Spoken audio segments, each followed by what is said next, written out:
कल 26 जनवरी हो माजा जी झंडा फहरा है। हां सही कहता रे भाई, कल 26 जनवरी माजा आ जाई। साइकिल पर झंडा बांध के घुमावली। ए रुक रुक रुक रुक रुक रुक का रे? ए यार हाउ दे हिंदुस्तान के शान गिरल बा। शान? ए यार मतलब हिंदुस्तान के झंडा गिरल बा। तो चल उठा के धो दियो जाओ।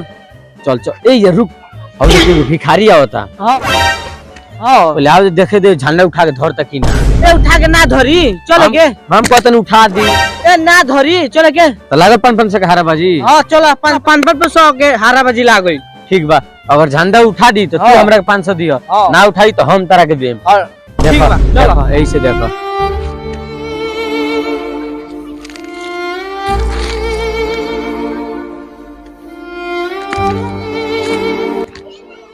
अरे हिंदुस्तान के शान गिरल बा। देख साला देख, गरीब आवत है जरूर उठाई झंडा, उठाई तो उठाई।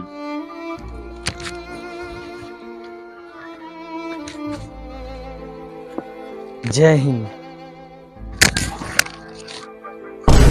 देख साला उठा देलस न झंडा, हम कनिया उठाई ते उठाई। हां सही बात रे भाई। साला भिखारी बा त का भइल, अपना देश के झंडा से ओकरा कितना प्रिय बा, ओकरे कहल जाला सच्चा हिंदुस्तानी। चलो चल के।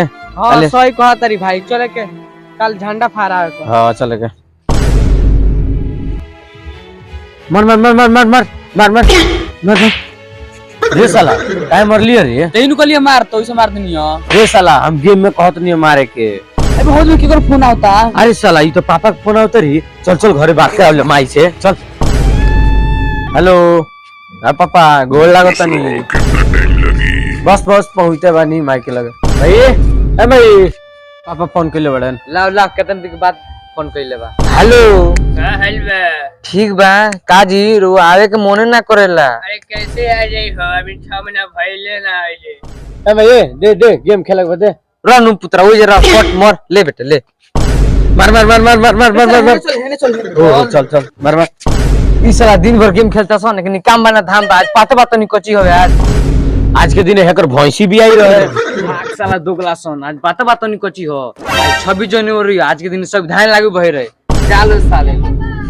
ओ आज 26 जनवरी हो। आज साला जानो के ना नहाए के न तोनु नहाला, भुनिया और जलेबी खाए खातिर। चल चल चल देखल जा कौन जाता कि ना। हमारे देश के धरती सोना उगले हीरा मोती, मेरे देश के धरती। अरे काहे तो रहन तारा नहीं खेलो बात कहां जातनी?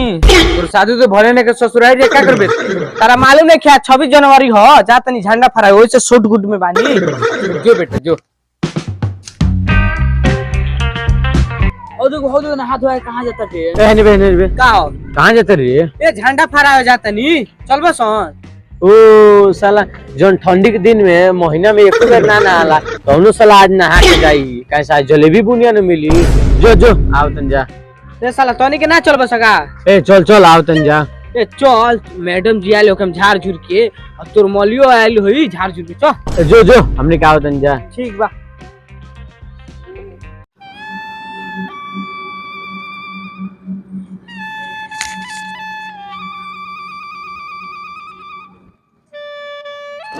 प्रणाम प्रणाम प्रणाम। ए बाबू एने रुकबो लो, स्कूल काहे ना गलो लो आज? ए महाराज रगन काल कहीं के बैग लेके नहीं खाओ खालिए जातन नहीं जा।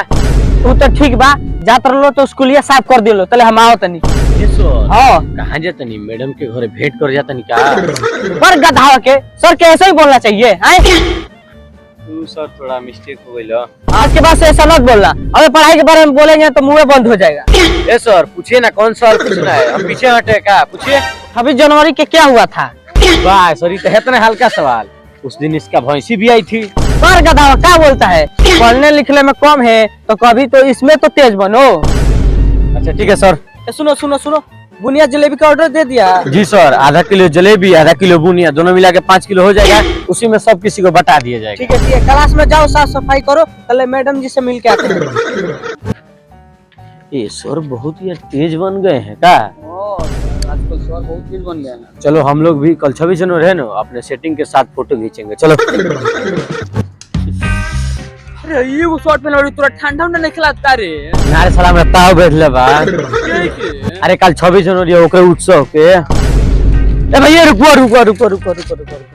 हो कहाँ जाता रहने ए नहीं जाता नहीं ए तन चलो स्कूलिया पर हम लोग छोड़ दियो ना हो हवा नहीं खे ए मर तो चलो इस दुकान बा साइकिल को हवा भर देम जा ना हो ना ले जाए हटाओ ने ए मर तो नौटंकी का बतिले बड़ा निकले जाएगा तो को ना ले जाए कहत रहा हवा नहीं थे ओके माइल बा पैसा लागल पैसा ले जा के कहता रहे के कहता फ्री में आइल बा बात बतिया उतर नमस्ते प्रणाम कैसन बानी रहो सब उम्मीद करता नहीं कि बहुत ही अच्छा होकम और स्वस्थ होकम मस्त होकम तो ये वीडियो आप सबके कैसन लागल हो वीडियो अच्छा लागल हो तो लाइक करिए और चैनल को सब्सक्राइब करी और ये कमेंट करके बताई कि वीडियो का पार्ट कौन से अच्छा लागल हो ये वीडियो सिर्फ हंसे और हंसाए खातिर बनाई गया तो कोई भी भाई दिल पे ना ली वीडियो हंसे और हंसाए खातिर बनावल जाला इंटरटेन के लिए तब तक हम क्या बोलेंगे यही कि भाई मिस्टर अर्जुन डांसर जी हैं और ये है मिस्टर करण जी और कैमरामैन शत्रुघ्न जी हैं वो नहीं आ सकते हैं वो कैमरा कर रहे हैं तो गाइस जो लोग चैनल को हमारे सब्सक्राइब नहीं किए हैं वो सब्सक्राइब करिए और जो पुराने सब्सक्राइबर हैं उनके लिए बहुत बहुत धन्यवाद हम लोग मिलते हैं जल्द ही जाड़े वाले वीडियो के साथ love you all bye by.